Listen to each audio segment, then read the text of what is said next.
Your sister just bought a beautiful house. My mother announced to 14 relatives at Christmas dinner. Her voice rang out like she was introducing someone very important. Then she turned to me and smiled. The kind of smile that looks warm until you realize it's meant to put you down. So, June, when are you going to settle down? My sister Vanessa leaned back in her chair, her new earrings catching the light from the candles, and smirked. I put down my fork. I didn't raise my voice. I didn't need to. I already did, I said. I paid cash. I just didn't invite anyone who doubts me. 14 forks stopped moving. My mother's mouth opened, but nothing came out. And that was only the first 5 seconds of the longest Christmas dinner the Bellamy family has ever had. Before I go on, please take a moment to like and subscribe, but only if you really connect with this story. And while you're at it, drop a comment telling me where you're watching from and what time it is where you are right now. My name is June. I'm 27. And this is the story of how I stopped being my family's invisible bank account. Now let me take you back to October, 2 months before that dinner. The night a single bank transfer changed everything. It was a Thursday night in October, and I was sitting cross-legged on my couch in a one-bedroom apartment just outside Millbrook, finishing a work project on my computer for a client. My coffee had gone cold an hour ago. The heater was making that familiar clicking sound it made every autumn. My phone buzzed on the side table. Mom glowed on the screen. I picked up. No, hello. No, how are you? Just the sound of her long, slow breath, and then her voice. The roof's been leaking again, June. The east side. The repairman said $4,200 to fix it before winter. I can't cover that on my retirement money. I stared at the ceiling of my own apartment, where a brown water stain had been spreading for 6 weeks because I hadn't gotten around to calling my own landlord. $4,200. That was more than my rent for 2 months. I'll transfer it tomorrow, I said. You're a good girl, June. Click. 4 words. That was the most warmth I had gotten from her since March. And even that call in March had ended with her asking me to cover Vanessa's car insurance payment. I set the phone down and opened my personal spreadsheet. The one I kept in a folder labeled Family on my computer. I had started it 3 years ago, the first time my mother called about an emergency that needed my money. Back then, I thought it would be a short list. It wasn't. 3 years. 17 transfers. $31,400. Roof repairs, plumbing emergencies, car insurance payments for my sister, a new water heater, help with a security deposit. Every single time, the call came the same way. That long breath, then the number, then the click.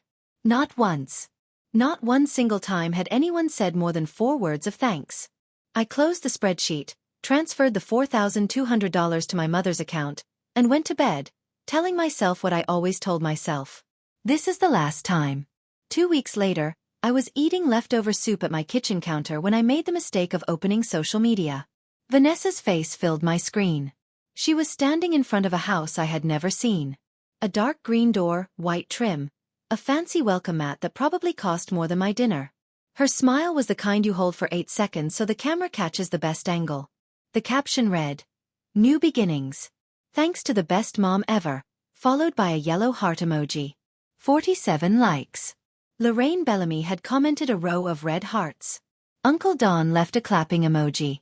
Aunt Patty wrote, "So happy for you, sweetie." I scrolled through every comment. My name wasn't in any of them. I wasn't tagged. I wasn't mentioned. I wasn't even in the background of the photo. Thanks to the best mom ever. I read it 3 times. Something bothered me. Quiet. Like a tiny splinter under your skin that you can't quite see. But I pushed it down. Vanessa had always been better at saving. I told myself she and Derek must have planned this for a while. Good for her. That same evening, my mother sent the photo to the family group chat. So proud of my girl. Uncle Don sent a thumbs up. 2 cousins liked the message. Then Aunt Margot, my father's sister, the one who ran the small flower shop 2 towns over, typed a single line. Lovely. How's June doing? I watched the chat. 1 minute. 2 minutes. 5. Nobody answered her. The chat moved on to Thanksgiving plans. Margot's question just sat there, like a stone dropped into a well, falling and falling, never hitting the bottom. I locked my phone and finished my soup. But that quiet nagging feeling didn't go away. It would take me another month to understand why. Thanksgiving at my mother's house smelled the way it always did. Roasted turkey, cinnamon candles, and something faintly burnt that nobody would talk about. I had driven 40 minutes with a homemade apple pie on the passenger seat and a bottle of wine tucked behind the back seat. When I walked through the door, I saw the dining table first. 12 chairs, all taken. Uncle Don, Aunt Patty, 2 cousins, Vanessa, Derek, and a handful of others whose names blurred together. At the far end, a young man I didn't recognize sat in what used to be my seat. "Oh," my mother said, wiping her hands on her apron as she came around the corner. "That's Kevin, Lily's new boyfriend. I figured you wouldn't mind sitting at the side table. You're easy like that." The side table was a metal folding table squeezed into the kitchen between the counter and the recycling bin. No tablecloth, no candle, just a paper plate and a fork still in its plastic wrapper. I sat down. Through the open doorway, I could hear my mother stand and raise her glass. To Vanessa and Derek and their beautiful new home. Glasses clinked. Laughter rose. Someone said, "Cheers," and someone else said, "So proud of you too." Nobody looked toward the kitchen. I ate in silence, listening to my family celebrate a life I had helped pay for without anyone knowing. When the dishes started piling up, I washed them, mine and theirs. My pie sat on the counter, untouched. My mother had ordered one from a bakery in town. It had a little gold sticker on the box. Driving home, I sat in my car in the driveway for 10 full minutes before turning the key. I wasn't crying. I was just very, very tired. That night, I opened my laptop. Not for work. I opened my bank statement, and for the first time, I started comparing dates. I need to go back further to explain what I found. Back to when I was 14. My father died on a Tuesday in April. Heart attack. He was 44. One moment he was pouring orange juice in the kitchen. The next he was on the floor, and the glass was still rolling toward the table leg when I ran in. The ambulance came in 9 minutes. It wasn't fast enough. After the funeral, my mother stopped functioning. Not in a big dramatic way. She just went quiet. The mail piled up inside the door. The electricity bill turned pink, then red. Dinner became whatever was already in the freezer, and then nothing at all. Vanessa was 17. She grieved the way teenagers grieve, locked in her room with music loud enough to feel through the walls. She missed 2 weeks of school and nobody questioned it because she was the sensitive one. I was 14, and I was the one who called the insurance company. I sat at the kitchen table with a phone and a stack of envelopes I didn't understand, learning words like past due and grace period. I cooked mac and cheese from a box every night for 3 months. I wrote checks the way I had watched my father write them, copying his handwriting because I didn't have my own signature yet. My mother recovered slowly, but my role never changed. The emergency became the normal. I was the one who handled things. Vanessa was the one who was taken care of. My father used to say something to me, usually while we were sitting on the porch after dinner. "You're like me, June. You'll figure it out." I used to think that was a compliment. Now I understand what it really was. An apology in advance for everything that was coming. When Vanessa got engaged to Derek 3 years ago, my mother called me before she called anyone else. Not to share the happy news, to talk about money. "Your sister deserves a beautiful day, June. I can cover about $8,000, but I need you to help with the rest." The wedding would cost $12,000. A small ceremony at the chapel on Birch Lane, a garden party behind the VFW hall, 80 guests. It was simple by most standards, but $4,000 was not simple for me. It was the exact amount I had saved for a work training course that would have raised my salary. I transferred the money on a Friday. By Saturday, I had talked myself into believing it was the right thing to do. The bridesmaid list came 2 weeks later. 4 names. All friends of Vanessa's from high school and her gym. I wasn't on it. She wants her friends beside her, June. You understand? You're not really the dress-up type anyway. So on Vanessa's wedding day, I stood in the 3rd row wearing a dress I bought on clearance. The official photographer ran out of time before reaching my side of the aisle, so I ended up behind a borrowed camera, taking casual photos for the reception slideshow. I photographed my sister's happiest day through a tiny viewfinder. Vanessa's thank you post went up that Sunday night. She tagged her mother. She tagged all 4 bridesmaids. She tagged Derek. She tagged the florist. She didn't tag me. $4,000. A training course I never took. And a photo reel full of someone else's perfect day. I didn't say anything. That was always my mistake. I didn't say anything. I could walk you through every single transfer, but the pattern is simpler than you think. It always started with the breath. My mother's long, slow sigh on the phone, the one she had turned into a weapon, and it always ended with a number. The water heater in 2023. $1,800. My mother told her neighbor Ruth that God had given her a deal with the plumber. God had nothing to do with it. My checking account did. Vanessa's car insurance after she hit someone in a parking lot in early 2024. $2,400 a year. My mother called and said, "She's your sister, June. She has a family to think about." Vanessa texted me afterward. One line, just, "Thanks," followed by a thumbs up emoji. One emoji for $2,400 a year. I kept my spreadsheet the way some people keep a diary. Every transfer, every date, every reason my mother gave. And beside each entry, I left a second column. What they did for me. That column was blank. Every row. Every year. 3 years of giving. And the second column looked like fresh snow. Here's the part that really gets me. It wasn't just that my mother took the money. It was that she erased me from the story completely. At family gatherings, she would tell Uncle Don and Aunt Patty, "I manage on my own. It's tight, but I'm proud." She would say it with her chin raised like a strong woman in an old photograph. And everyone would nod, impressed. Meanwhile, my bank account went quiet and empty. $31,400. 3 years. One emoji. Every time I told myself the same thing.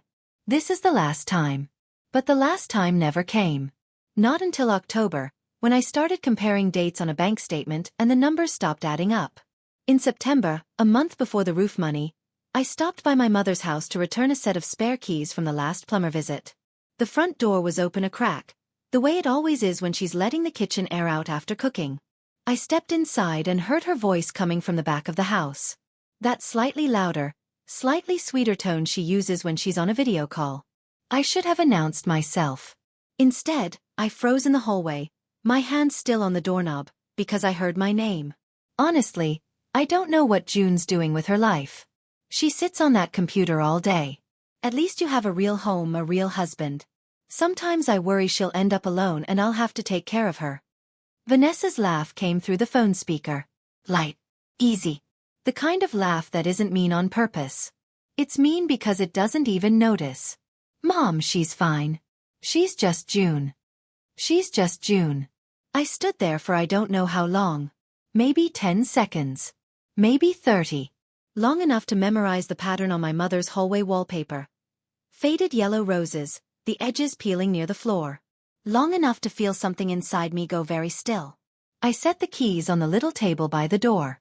I didn't slam them. I placed them down the way you place a glass on the edge of a counter. Carefully, because if you're not careful, something will break.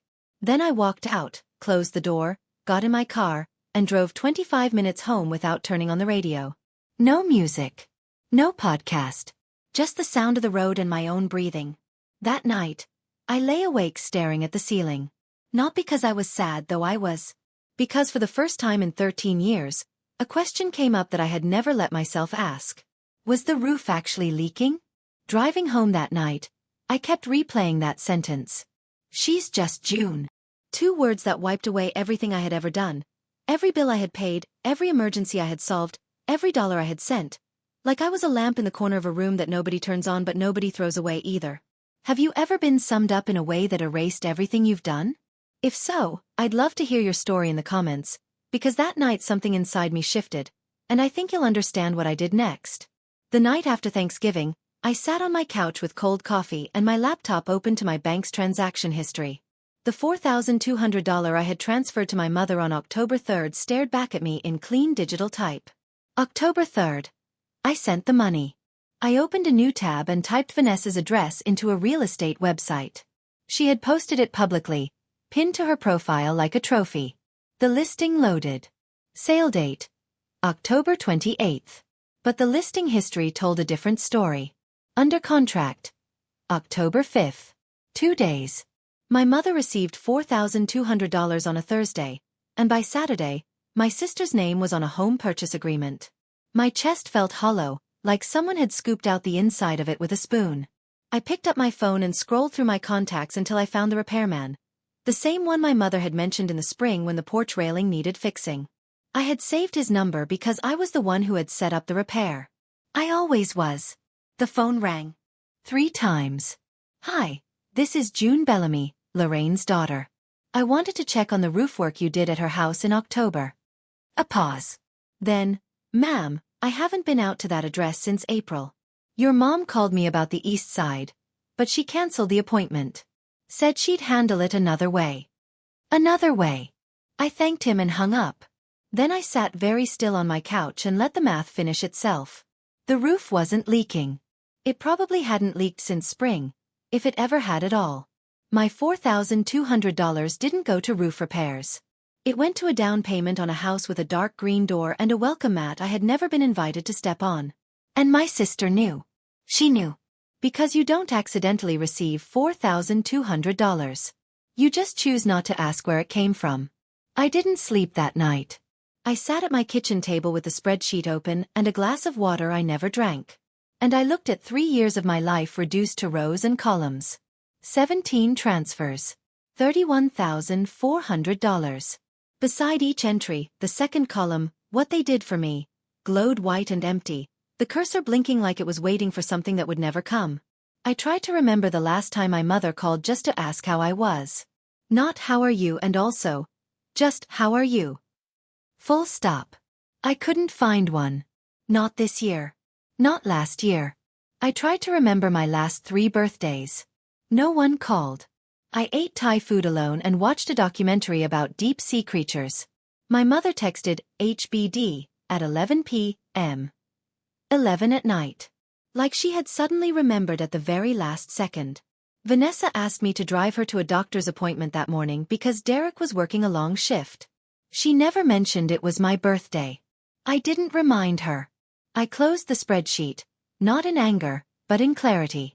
The strange, cold kind of clarity that comes when you finally stop arguing with the facts. I opened a new tab. Real estate listings. Millbrook area. Homes under $180,000. Here's the math no one in my family knew. I earned $95,000 a year.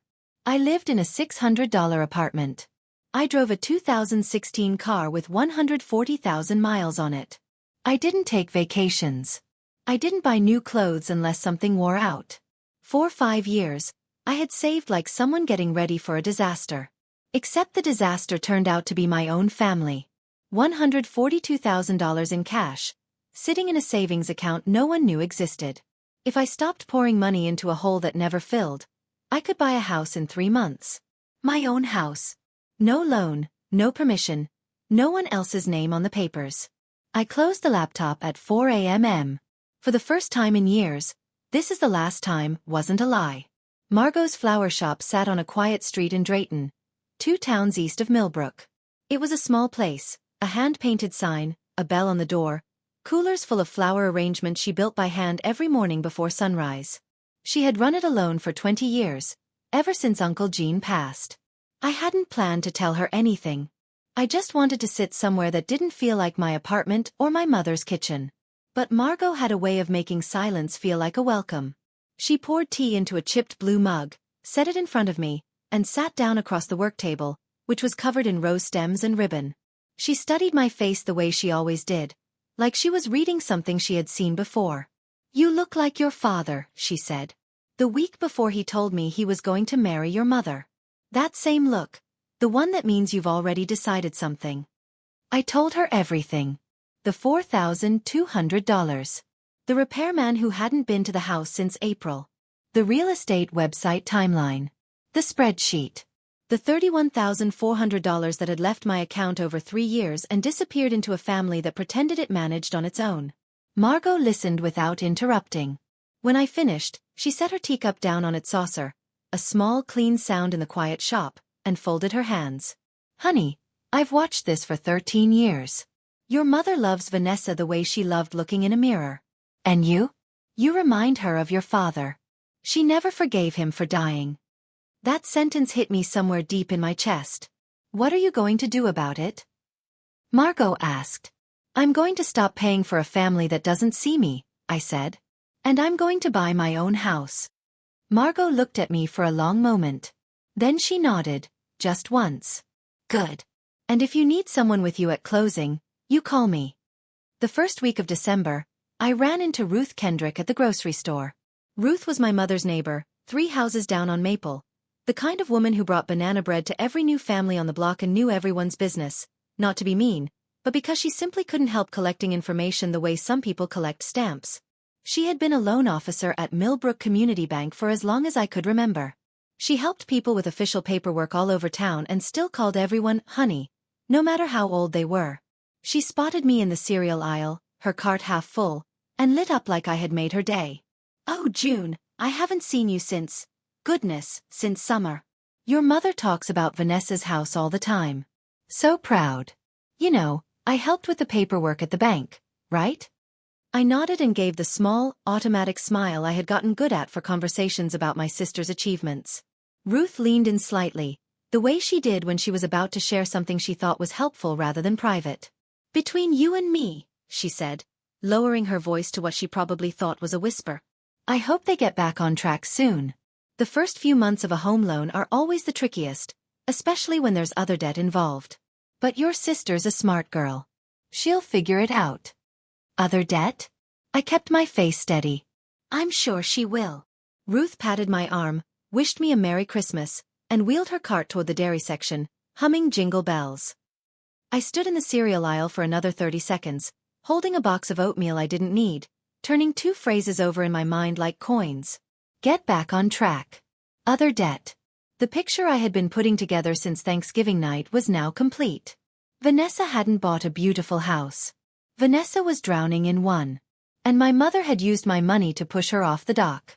The call came on a Wednesday evening, the second week of December. I was making dinner, just pasta, nothing special. And my mother's name appeared on the screen with the same reliability as a monthly bill. I picked up. The long breath arrived right on schedule. June. The heating bill came in. $480. It's going to be a cold winter. I turned the burner down, leaned against the counter, and took a breath. Mom, I can't cover it this month. You should call the energy company. They have a program to help seniors with their bills. I can text you the number. Silence. 4 seconds of it. And if you've ever said no to someone who has never heard it from you, you know that 4 seconds feels like 40. Excuse me.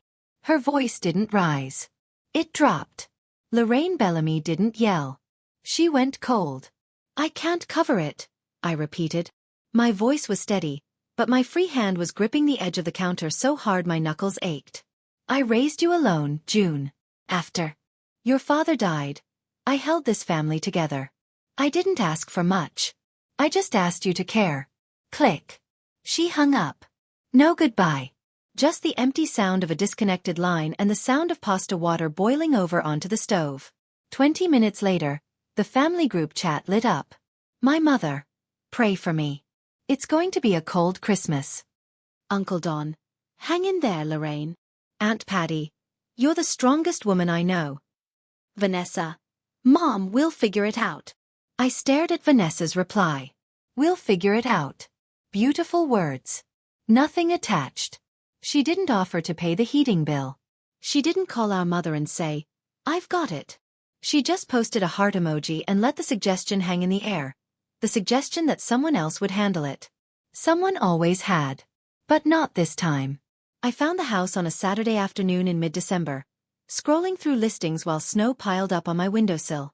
2 bedrooms, 1 bathroom, a small fenced yard with a crabapple tree that the listing said bloomed pink in spring. The outside walls were gray, the porch needed a new railing, and the kitchen still had old counters from the 90s, but the structure was solid. The inspection came back clean. And the roof, the actual real roof, had been replaced 2 years ago. $159,000. I could pay it in full. I called Margot that evening. I found it. When do we sign? The closing was on December 18th, 1 week before Christmas. I sat at a long table in a real estate office with bright lights and a plastic plant in the corner. Margot sat beside me, her purse in her lap, her reading glasses on her nose like she was there to check everything herself. The woman running the signing slid a stack of papers across the table. Buyer present? Present, I said. Under the table, Margot reached over and squeezed my hand once. Firm, then let go. I signed everywhere they told me to sign. 32 pages. My hand was tired by page 20. When it was done, the woman smiled and said, "Congratulations. It's yours." Margot took off her glasses and looked at me. "Your father would have cried right now. The good kind." I drove to the house alone afterward, parked on the street, walked up the porch steps, put the key in the lock, and turned it. The door opened into an empty living room. Bare wood floors, white walls, the smell of fresh paint and cold air. No furniture. No curtains. No group chat pinging in my pocket. Just silence. And for the first time in as long as I could remember, the silence didn't mean I had been forgotten. It meant the space was mine. I didn't post about it. I didn't tell anyone except Margot. Christmas was 1 week away, and I had something I had never had before at a family dinner. A truth I didn't need to hide. My mother's Christmas invitation arrived in the group chat on a Monday, 6 days before the dinner. Christmas Eve dinner at my house, 6 p.m. Bring a dish. Vanessa responded within minutes. Derek and I will bring the glazed ham, followed by 3 emojis because Vanessa never met a feeling she couldn't decorate.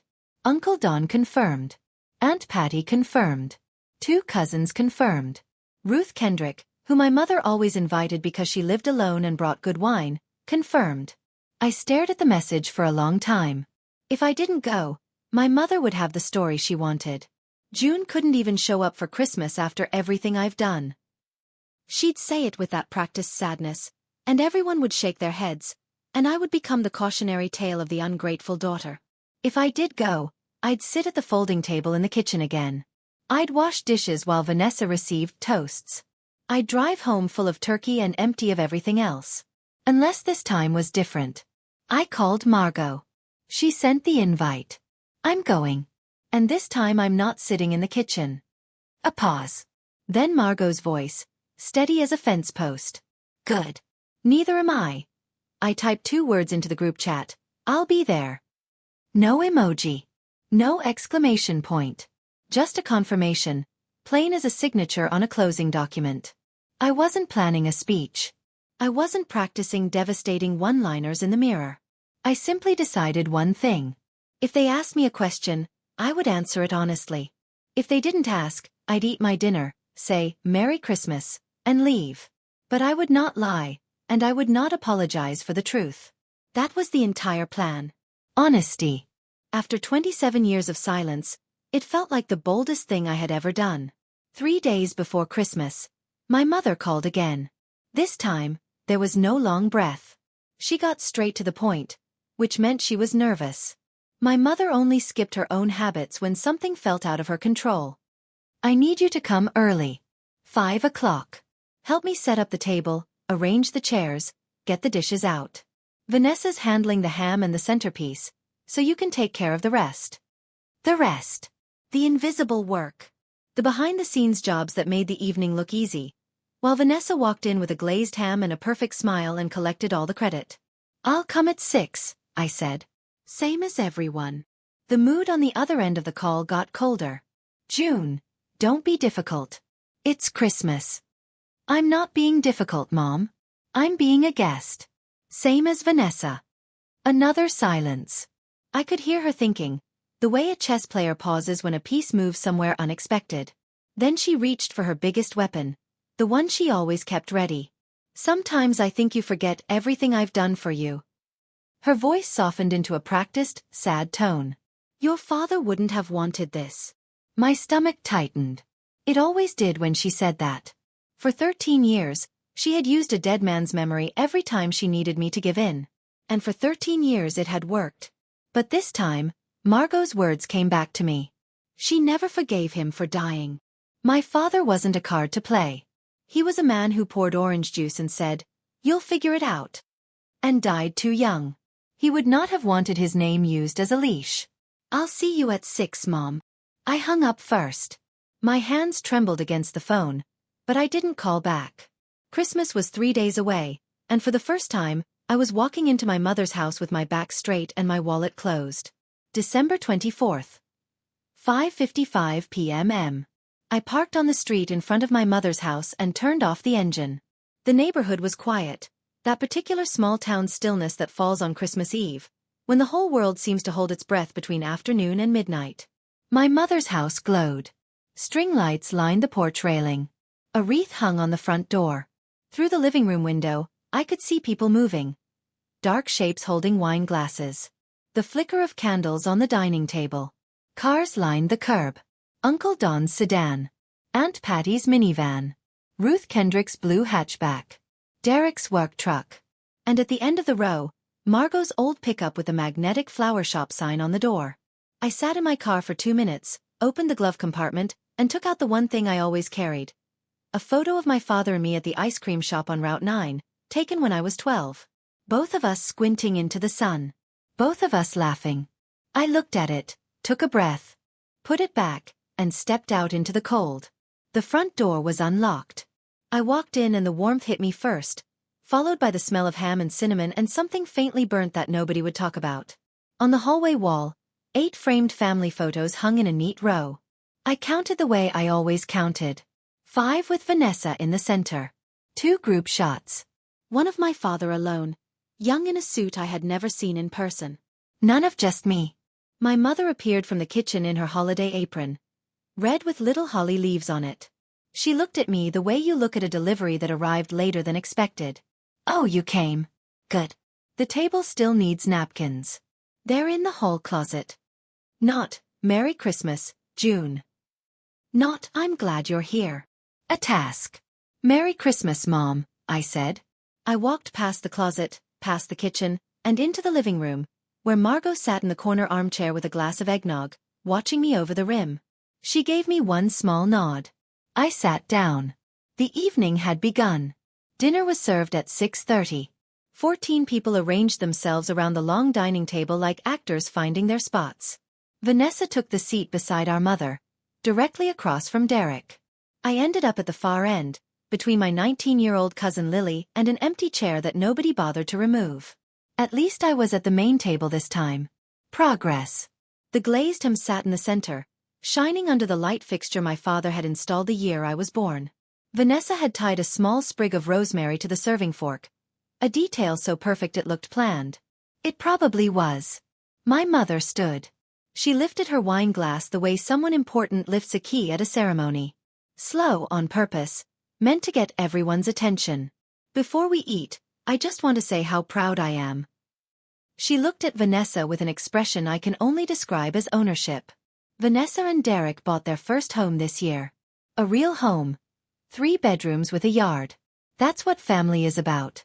Building something. She paused, letting the word building settle over the table like a blessing meant for one person only. Vanessa pressed her hand to her chest, the humble, grateful face. She had practiced it so many times it looked natural. Then she turned to the rest of the table. Honestly, it's been a dream. 3 bedrooms, a yard for someday when we have kids. We're just so blessed. Uncle Don raised his glass. That's wonderful. You're building something real, Vanessa. Aunt Patty beamed. The cousins murmured their approval. Across the table, I saw Ruth Kendrick smile and nod, but her eyes dropped for just a second, the way they do when someone knows something they're trying not to say. Nobody asked me anything. Nobody turned in my direction. I cut my turkey and chewed in silence. And from the far end of the table, Margot watched the room the way a woman watches a pot she knows is about to boil. It happened between the main course and dessert, during that quiet moment when plates are half empty and the talking gets loose and easy.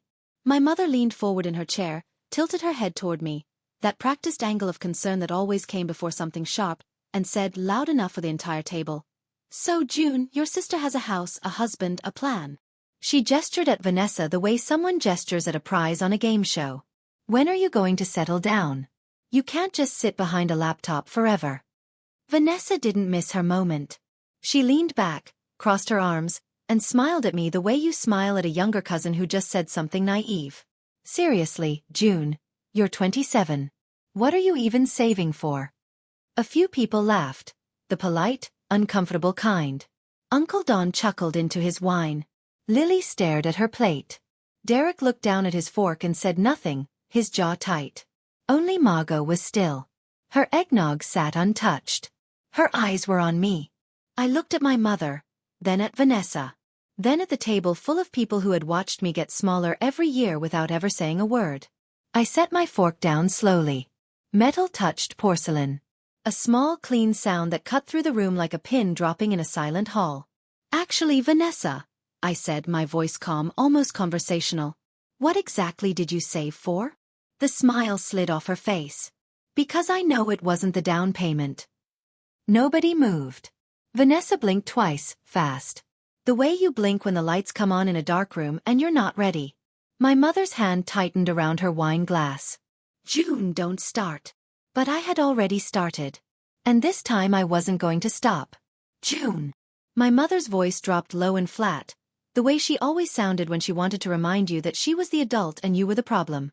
This is Christmas dinner. This is not the time or place. You're right, Mom. It wasn't the time when you asked me for $4,200 for a roof that wasn't leaking either. But here we are. Lorraine's face went white. Not the slow fade of embarrassment, but the instant flash of someone who has been caught mid-step. She recovered fast. She always did. I don't know what you're talking about.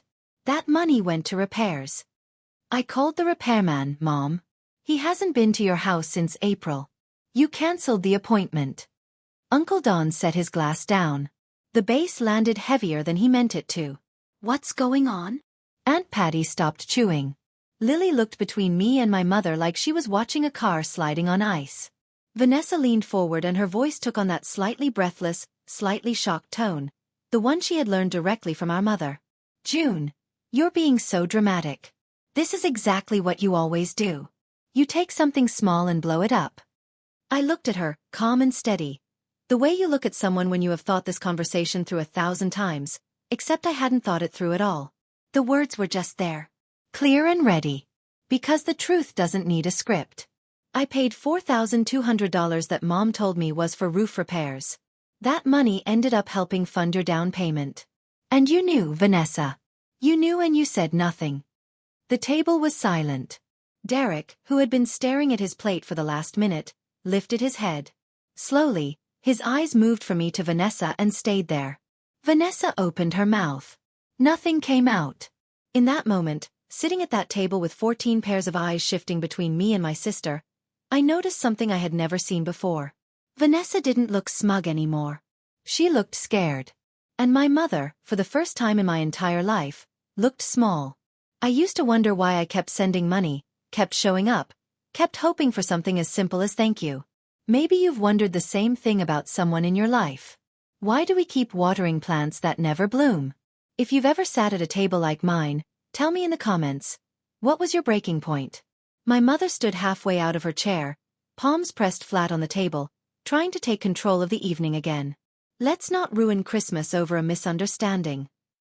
That's when Vanessa made her mistake. She turned to the table, chin lifted, voice bright and shaky, and said, "Look, whatever June thinks she knows, Derek and I are doing fine. Our house is ours. We're comfortable. Everything's on track." She reached for Derek's hand across the table. "Right, babe?" Derek didn't take her hand. He looked at her, then at me, then back at her.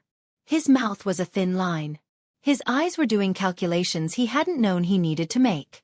And then, from the middle of the table, Ruth Kendrick spoke. She had had 2 glasses of eggnog by then. Her cheeks were pink and her voice carried the cheerful carelessness of someone who had no idea she was about to blow up the room. "Oh, I'm so glad to hear that, Vanessa. Honestly, I was a little worried after that second missed payment notice came through the system. But if you say you're back on track, well, that's just wonderful." She said it the way she said everything. Warm. Friendly. Certain she was being helpful. The table went so quiet I could hear the candle flames. Derek pulled his hand back from where it had been resting near Vanessa's. Slowly, like a man pulling his fingers away from the edge of something hot. "Second missed payment?" he said. His voice was low, controlled, the kind of quiet that is louder than shouting. Vanessa's mouth opened. Ruth, that's private. Ruth's pink cheeks turned red. Her hand flew to her mouth. Oh dear. I'm so sorry. I thought you two had already. I assumed. She hadn't meant to do it. She hadn't meant to do anything. But the truth has a way of finding the one crack in the wall and pouring through. And Ruth Kendrick, God bless her, had just kicked the wall down. Derek's fork was still in his right hand. He set it down. Not gently, not roughly, just with the careful control of a man who knew that if he wasn't careful with the small things, he'd lose control of the big ones. Vanessa. His voice was flat. How much do we owe? Derek, not here. How much? Not a question anymore. A door closing. Vanessa pressed her lips together. Her eyes were wet, and her new earrings, the ones she had bought for tonight, the ones that had caught the candlelight so beautifully an hour ago, now looked like the most expensive part of a costume that was falling apart. She didn't answer. My mother stepped in, because my mother always stepped in when Vanessa's story was in danger. Derek, every young couple has some debt starting out. It's completely normal. Let's not make this into something it isn't. Derek turned to Lorraine. His face didn't change, but his voice did. It got quieter, which if you knew Derek, meant it got more serious. Mrs. Bellamy, did you know about this? I helped where I could. She helped with my money, Derek. I didn't raise my voice. I didn't need to. $4,200. I was told it was for roof repairs on this house. It wasn't. Derek stared at me for a second. Then he looked at Vanessa. The woman he had married. The woman he had built a future with. The woman who had apparently built that future on someone else's money and silence. He picked up his napkin, folded it once, and placed it beside his plate. Then he pushed his chair back, the leg scraped against the wood floor, loud in the silence, stood up, took his phone from his pocket, and walked to the front porch. Through the glass door, I watched him standing in the falling snow, phone pressed to his ear, his face lit by the porch light. He wasn't yelling. He wasn't pacing. That was worse. Vanessa was crying now. Not the pretty, delicate kind. The real kind. The kind where your mascara runs and your breathing gets choppy and the table full of people who admired you 5 minutes ago doesn't know where to look. My mother was still standing, hands gripping the edge of the table, her face moving between anger and something older. Fear. The fear of a woman watching a story she had spent 13 years building start to fall apart in real time. This is what you wanted, isn't it, June? Her voice shook. To embarrass your family on Christmas. No, Mom. I just stopped pretending. Your father, she caught herself, then pushed through anyway, because the weapon was all she had left. Your father would be ashamed of you. Before I could respond, a chair scraped at the other end of the table. Margot stood up. She wasn't tall. She wasn't loud. She was a 61-year-old woman in a navy sweater with dirt still under one fingernail from the flower shop. But when Margot Bellamy stood, people listened, because she only stood when she meant it. Lorraine. Her voice was clear and steady. The voice of a woman who had been quiet for years and had chosen this exact moment to stop. My brother would have been ashamed of how you've treated the daughter who is most like him. Lorraine opened her mouth. Margot wasn't finished. I know June paid $31,000 to this family in 3 years. I know because she showed me the records. And I know she just bought her own house with cash, because I was standing beside her when she signed the closing papers. The room turned to me. All of it. Every face. Uncle Don's mouth was open. Aunt Patty had her hand pressed to her chest. Lily's eyes were wide. Even Ruth, who was still trying to recover from her own accidental bomb, stared. You bought a house? Uncle Don said. I nodded. My mother let out a short, sharp sound. Half laugh, half disbelief, and shook her head. A house? You? Her voice climbed into the tone she used when something threatened the order she had built. With what money? You don't even have a real. She stopped herself one word too late. But everyone at the table heard the shape of the sentence. You don't even have a real job. I stood up. Not fast. Not dramatically. Just the slow, steady movement of a woman who was done receiving words from a seated position. I looked at my mother, then at Vanessa, whose face was blotchy and wet. Then at the table. 14 people who had watched me shrink for years and never said a word. You asked me when I was going to settle down. My voice was calm and quiet, the kind of quiet that makes people lean in instead of pull away.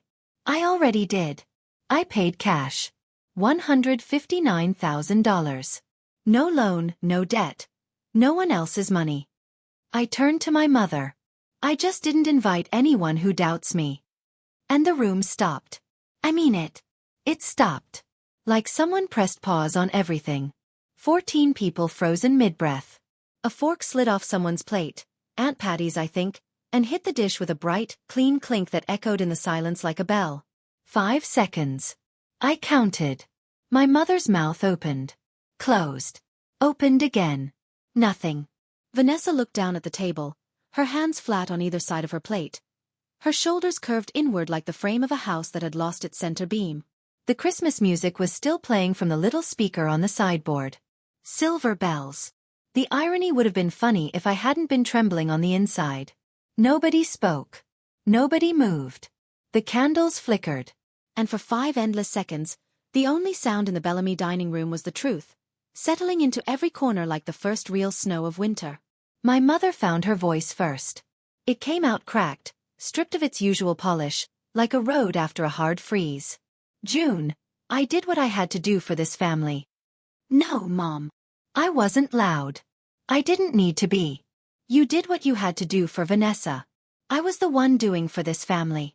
And I'm done. Vanessa looked up.